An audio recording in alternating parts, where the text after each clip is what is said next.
Bom, eu mandei as imagens das câmeras de segurança, né, para vocês, se vocês puderem passar, mas antes eu quero só explicar a situação. Na segunda-feira, então, eu fiz na verdade, na quarta-feira antecedente, fiz uma fala muito contundente contra uma representante fascista na Câmara, que se diz comandante.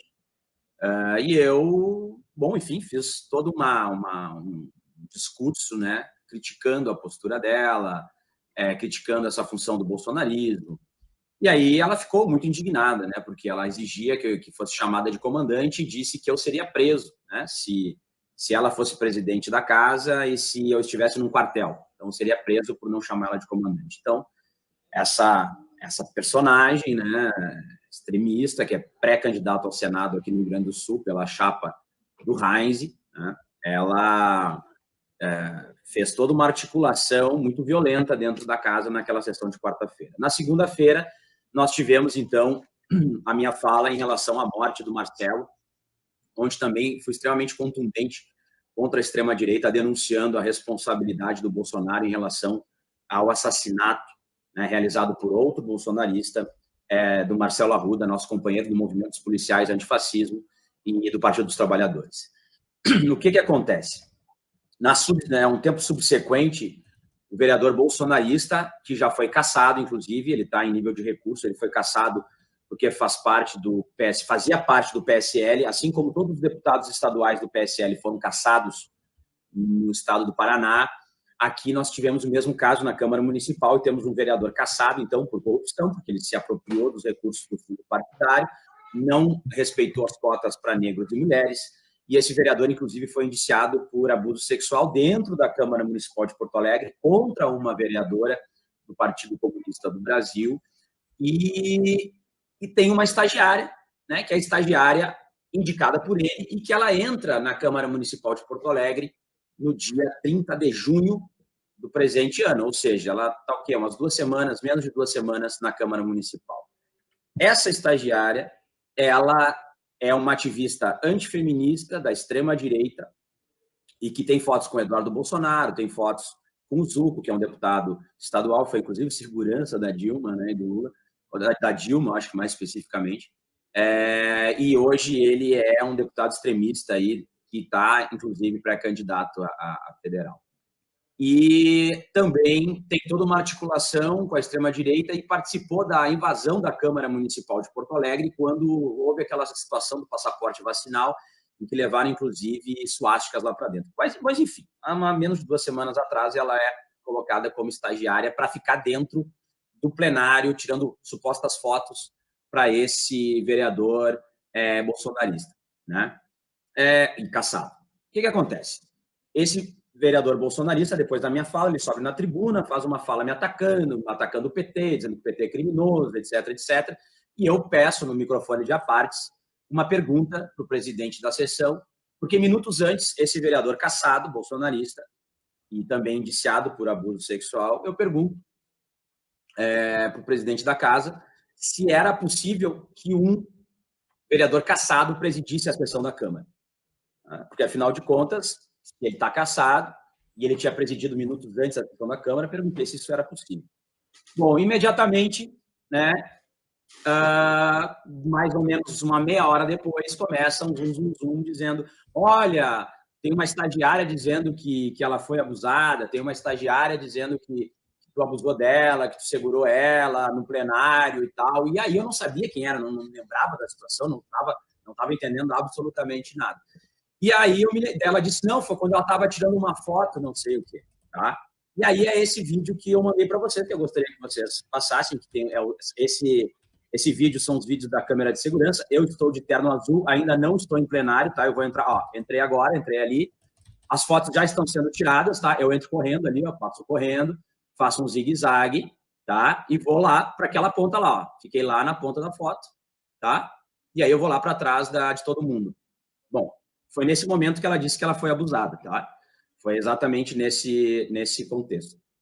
Aí vai acontecer de novo. Ó. Eu entro, vou repetir, eu entro de terno azul, vou me deslocar nesse corredor onde tem várias pessoas tirando fotografia. O importante é que se diga, né? Era uma homenagem às doulas, ou seja, todas as mulheres, tá? Ó, eu entro correndo, faço um zigue-zague, tiro as pessoas da minha frente ali, 2 pessoas, tá? e entro lá na diagonal para tirar foto, porque a foto, eu já entrei atrasado, né? A foto já está terminando. Tá? Basicamente vereador, isso. Só para a gente... Onde vereador, ela está? Isso, só para esclarecer, onde ela está? Ela está com os braços erguidos lá na frente, bem lá na frente, tá? Vai ver, tem um fotógrafo com uma roupa mais escura, tá? E ela vai se colocar bem na frente. Ó, tô entrando, tá? Correndo. Ó, ela se colocou bem lá na frente, tá? Aí eu passei em zigue-zague, passei por uma, ó, passei por ela agora, e aí eu vou lá pro canto. É isso aí. Então essa deslocada que você dá nela ali é o que ela está alegando ser o importúnio sexual, é isso? É, a importunação sexual dela, exatamente. E detalhe, né? Quando eu entro na imagem, se tu observar, quando eu entro na imagem, ela nem tá naquela posição que ela tá. Ela vai, ó, eu tô entrando, ela não tá lá ainda, ó. Ela se colocou agora que eu tô com a cabeça baixa correndo, eu faço um zigue-zague, tiro o primeiro, tiro o segundo e entro lá no canto, porque eu queria tirar Ela foto. está na frente da senhora de calça branca. Isso, é isso. Exatamente. É isso aí. É isso. Essa é a imagem. Aí, tirem suas próprias conclusões, né? Perfeito. E eu acho que é isso aí.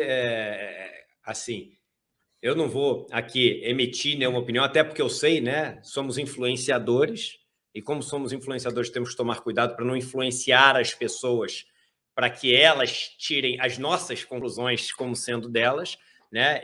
Enfim, eu vi aqui o vídeo e agradeço demais aqui as explicações e a disposição de comentar sobre esse assunto. A gente chamou o Leonel e vamos falar sobre outro assunto aqui, né? Mas ele se prontificou imediatamente a falar sobre... Eu achei muito importante ele trazer as imagens e eu acho importante também deixar que as pessoas, enfim, tirem suas próprias conclusões, porque eu acho que essa é uma das nossas funções. A gente não é um espaço doutrinador. A gente é um espaço para oferecer fatos, opiniões e etc., mas que as pessoas tenham a liberdade. Vivian, eu passo para você que você é a mulher que representa aqui essa conversa agora. Eu acho que você também tem uma fala importante num momento como esse. Né? Sim, não, muito perfeito isso que você falou. O nosso papel não é realmente de doutrinar, eu acho que as imagens falam por si, e é realmente muito difícil a gente tomar qualquer posição aqui. Acho que a gente agradece a sua disponibilidade, vereador, de conversar com a gente abertamente, trazer as imagens, lembrando que ela registrou um boletim de ocorrência, o senhor também registrou o seu boletim de ocorrência, devem acontecer agora investigações, e a gente tem certeza que a verdade em relação a isso será apurada, e acho que isso que é o mais importante de tudo. Então, a gente agradece a sua participação. Atenção, né? Só um detalhe, né? Só quero chamar a atenção que imediatamente, talvez uns 5 minutos após o registro do boletim de ocorrência, esse boletim de ocorrência ela já estava circulando em grupos da segurança pública, tá? Uma cópia, e sites da extrema-direita já estavam fazendo a vinculação desse caso com o caso do médico estuprador, né? Inclusive dizendo que eu tinha que sofrer castração química, que o PT também tinha estupradores, etc., né? Com fotos do Lula, essas coisas. Não, em relação a essa imagem, aí eu vou me posicionar. Calma aí. Em relação a essa imagem, né? Onde o Leonardo entra. E eu não estou falando que não aconteceu, até porque ela está na frente da outra pessoa, é difícil ver onde você apoiou, e às vezes pode ter até apoiado sem querer, porque não dá para saber. Novamente, não sou eu que vou avaliar, não tem como julgar isso, né? Agora, comparar isso com o que foi feito, comparar essa acusação com o que foi feito, né? Que nem o Bolsonaro agora comparar, né? O que aconteceu no assassinato do Marcelo Arruda, fazer comparações entre assassino e vítima, não vamos cair nessa, galera. Não vamos cair nessa. E é difícil falar não vamos cair nessa para quem faz parte de seita. Quem faz parte de seita não tem mais não cair nessa, né? É uma realidade paralela. Paranoia vem do grego. Paralelo, noia, realidade. Então vive numa realidade paralela. Então é o seguinte, tem um fato, tem a imagem, vai ter a discussão, e tem que ter a discussão. A gente aqui tem esse compromisso de não opinar cegamente sobre nada, só porque a gente torce para um lado ou torce para o outro. Agora, vamos botar as coisas no seu devido lugar. Posso até pedir uma coisa? O Juca já está aqui com a gente agora vai entrar no ponto da segurança do ex-presidente Lula, vai falar sobre o caso do Marcelo Arruda, do grave, né, e brutal assassinato. Então, eu queria trazer o Juca para junto da gente, Juca, e já te passo para você ter aqui a primeira pergunta para o Leonel Hadi. Juca. Bom dia a todos, todas. Eu queria saber de você o seguinte: parece claro que a tática desta gente será sempre contrapor uma acusação falsa a um fato comprovado, como a gente viu no caso do anestesista. Que alerta, até com sua experiência toda profissional, que alerta você faz e como prevenir que isto não se transforme numa nova maneira desta gente distribuir fake news? Eu avisava, duas questões que eu avisava, né? Que essa eleição ela seria baseada em violência e em fake news, né? E violência tanto dos grupos paramilitares quanto de lobos solitários. E eu me lembro que eu dei uma entrevista, né, um outro canal da esquerda, um dia antes do homicídio do Marcelo, e que eu alertava exatamente sobre isso. Falava sobre a questão da segurança do presidente Lula, e eu falava, não, mas a gente tem o risco também de lobos solitários, pessoas movidas por um ímpeto fanatizante e envolvidas através do discurso do dog whistle, né, do apito de cachorro, que o Bolsonaro dá, vão agir de forma violenta e teremos mortes. Eu falava exatamente isso e aconteceu, infelizmente. E eu falava também, vai ter muita fake news, não sei o quê, e eu acabei sendo vítima, né, de uma fake news nítida agora há poucos dias. Então, na verdade, o que nós temos que ter é uma rede muito bem construída, uma rede que desfaça, né, que nós tenhamos uma onda também de respostas imediatas a essa sequência de fake news e de violência. Acontece um ponto muito triste em relação a fake news, que enquanto, né, a verdade ela está simplesmente, né, botando as botas, a fake news ela já está muito avançada. Mas nós não podemos menosprezar. Eu acredito que 2018 e um pouco antes nós tenhamos menosprezado muito o potencial das mentiras, né? A gente acreditava que as mentiras eram tão absurdas, tão sem nexo, tão sem vinculação com a realidade. A gente considerava que isso não ia ter nenhum tipo de eco, e nós vimos no final que teve um eco gigantesco, né? A situação da mamadeira de piroca, a situação do kit gay, todas essas questões que para a gente eram absurdas, na verdade tiveram eco. Então, dessa vez, nós temos sim que ter essa estratégia de quando surgiu uma fake news, imediatamente nós levarmos aos canais responsáveis e que nós tenhamos vários canais, né, na nossa rede. Hoje, né, nós temos o ICL, temos outras redes do campo progressista, que ali se faça já a defesa das pautas democráticas, né, e combatendo as fake news. Vamos lá, Chico, estou passando a bola para você agora. Vereador, bom dia, prazer falar contigo mais uma vez. Meu cara, eu queria entrar numa discussão, não é uma discussão que é uma preocupação muito grande nessa eleição. A gente já viu esse primeiro assassinato. Você vê essa discussão dentro da campanha do Lula, né? O Lula sinalizando que o importante é não ficar com medo e ir para a rua e fazer atos mesmo na rua.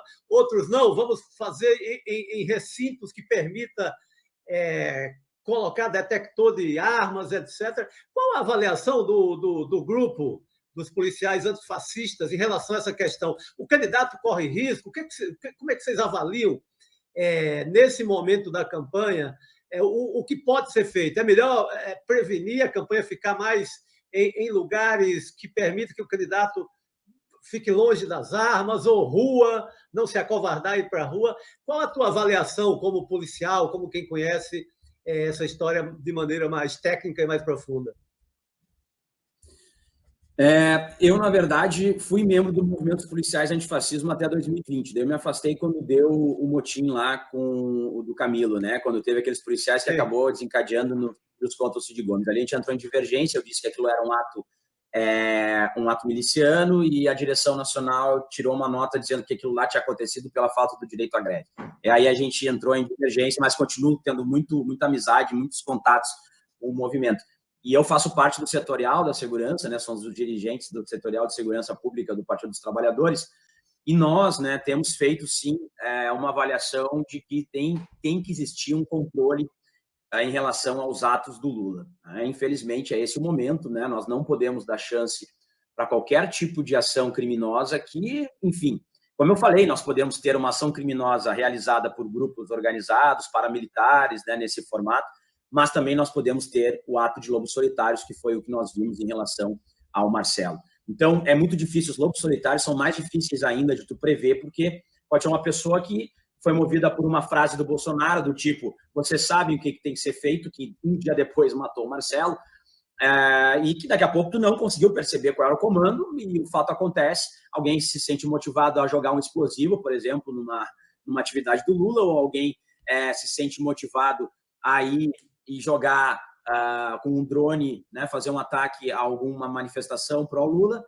Então, nós não podemos ter esse tipo de risco, e a nossa percepção como movimento democrático, como setorial de segurança pública, e nós temos feito a segurança do presidente Lula, quando ele veio aqui a Porto Alegre, foi exemplar, nós fizemos num ambiente fechado, com um esquadrão antibombas, com detector de metais, com identificação em determinadas zonas mais sensíveis, e eu acredito, então, que esse tenha que ser o padrão dessa eleição. Locais em que tu consiga controlar entradas, locais em que se faça uma varredura antes do evento, depois desse evento, que os policiais, né, ou agentes da segurança vinculados ao Partido dos Trabalhadores, ou que sejam militantes do campo democrático, assumam a responsabilidade por aquele espaço, e também muito articulado com o MST, que tem uma expertise em organização de grandes atos. Então, para mim, essa tem que ser a estratégia. Infelizmente, essas questões de rua, etc., são muito arriscadas.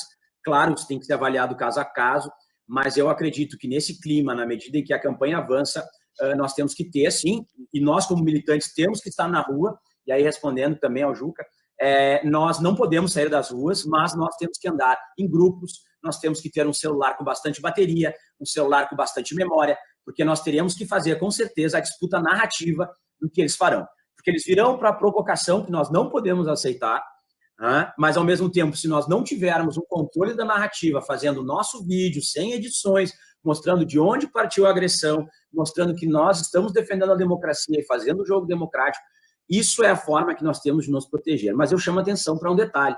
Houve um crescimento de mais de 400% nos CACs, né, nos caçadores, atiradores e colecionadores. A venda de armas explodiu a mais de 600%. As Forças Armadas já declararam que não fazem ideia para quem foram entregues as armas, nem o calibre dessas armas. Então, nós temos mais armas hoje na mão da população civil do que nas Forças Armadas, inclusive mais do que na polícia. Tá?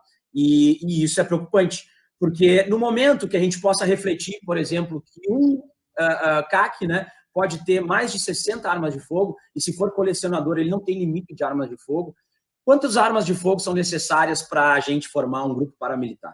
Talvez 6, 7, né? Nós já teríamos um grupo paramilitar, uma pequena milícia, não é isso?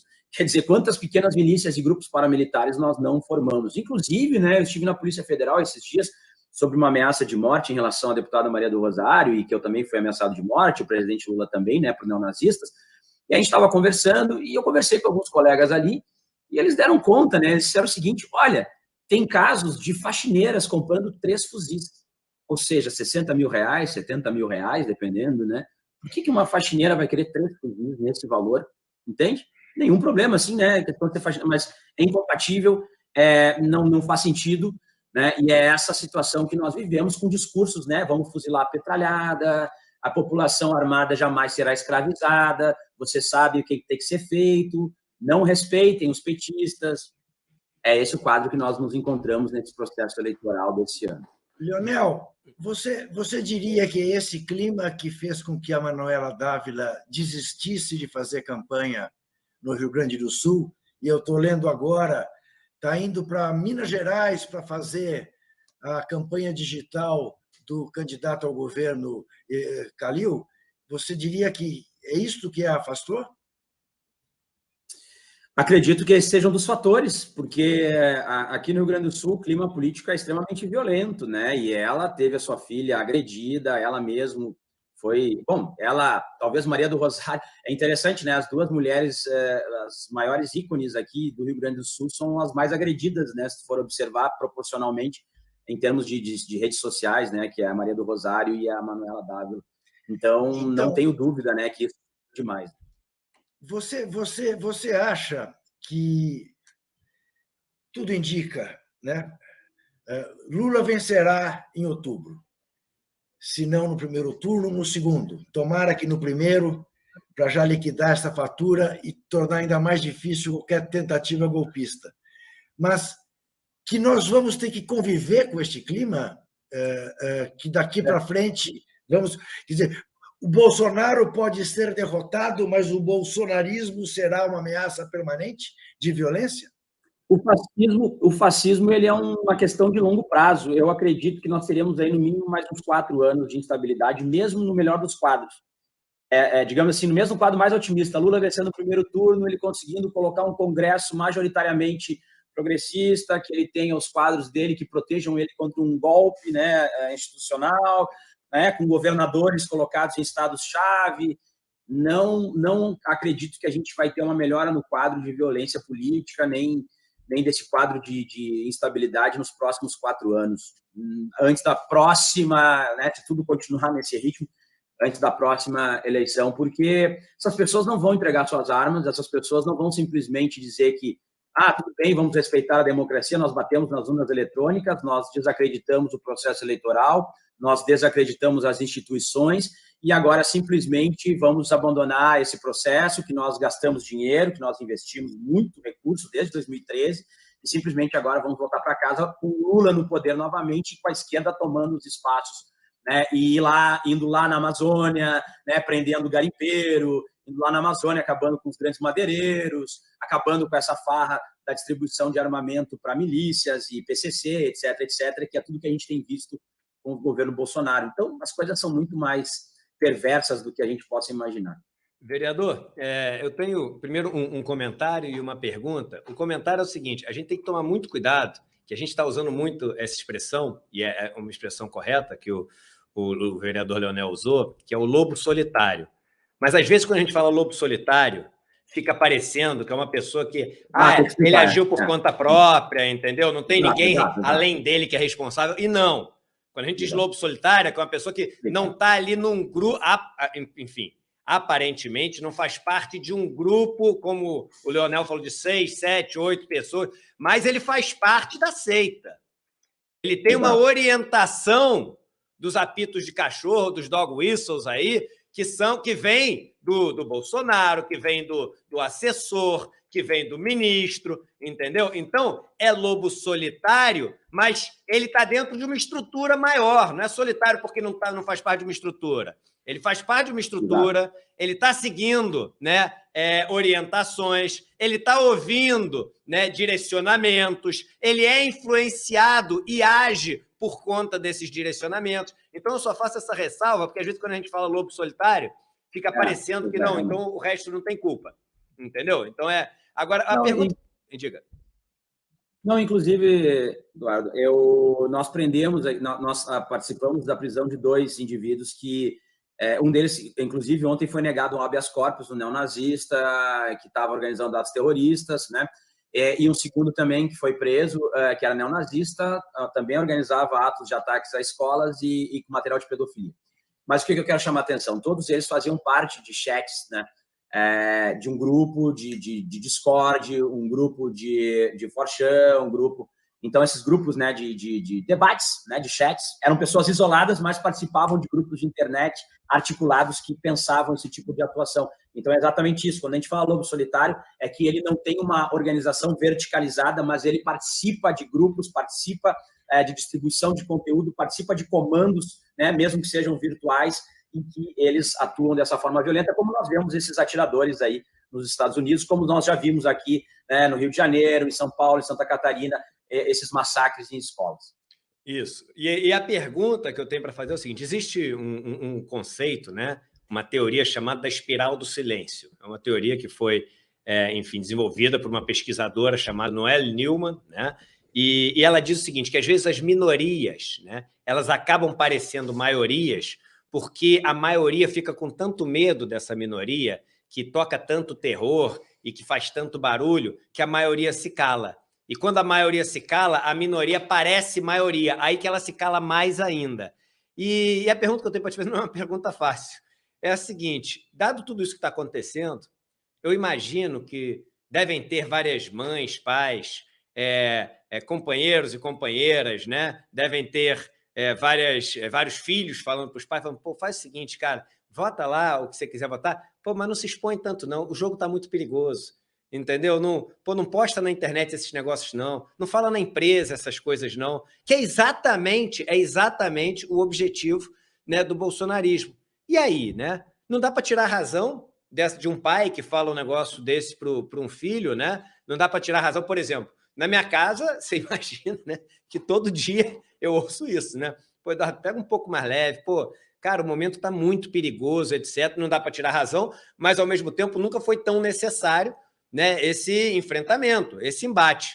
E aí, o que um profissional da segurança pública diz sobre isso? Eu sei que não é uma pergunta fácil, mas é uma questão, né, que a gente vive no mundo de hoje. Eu acredito que nós não podemos recuar nenhum passo, que nós tenhamos sim que estar na rua com material, mas em grupos, em ambientes que a gente tenha formas de controle, tu entende? Que a gente consiga, tu conheça minimamente aquele ambiente, analisar pessoas suspeitas que se aproximem. Nós sabemos mais ou menos o perfil de boa parte dos bolsonaristas, não de todos, mas existe um certo perfil, né? Geralmente é homem branco, etc., né? Tem um certo perfil ali de bolsonarista que nós sabemos, né, a forma como se porta, geralmente óculos escuros, né, eles têm uma coisa meio militarista e tal. Mas é isso, sabe? Nós temos a percepção que nós precisamos agir de forma coletiva. Acho que esse é o ponto. Sempre agir de forma coletiva e mais, tentar ter uma certa organização. Por exemplo, eu tenho um diretório do partido, de determinado município, eu me comunicar com esse diretório do partido. Se eu conheço os coordenadores de campanha daquele município, da campanha que eu vou participar, que eu tenha acesso a essas pessoas e digo, olha, como é que a gente vai funcionar? Para onde é que a gente vai? Quem é que eu posso ligar?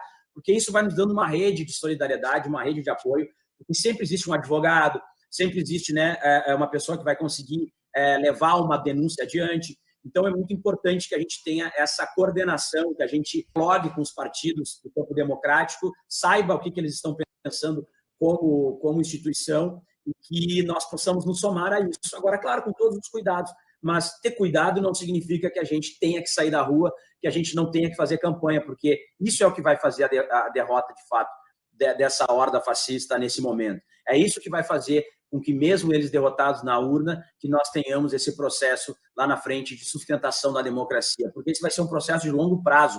A luta pela democracia ela vai ser um processo de muito longo prazo. E nós não podemos simplesmente descontinuar as coisas, né? Fazemos agora a campanha, acabou a campanha, ninguém mais se conversa, eu faço por mim uma coisa, outro faço por outro lado. Então, do meu ponto de vista, é isso, é a coletividade que vai nos salvar desse processo. Então, tem relação, inclusive, né, com a teoria que tu traz.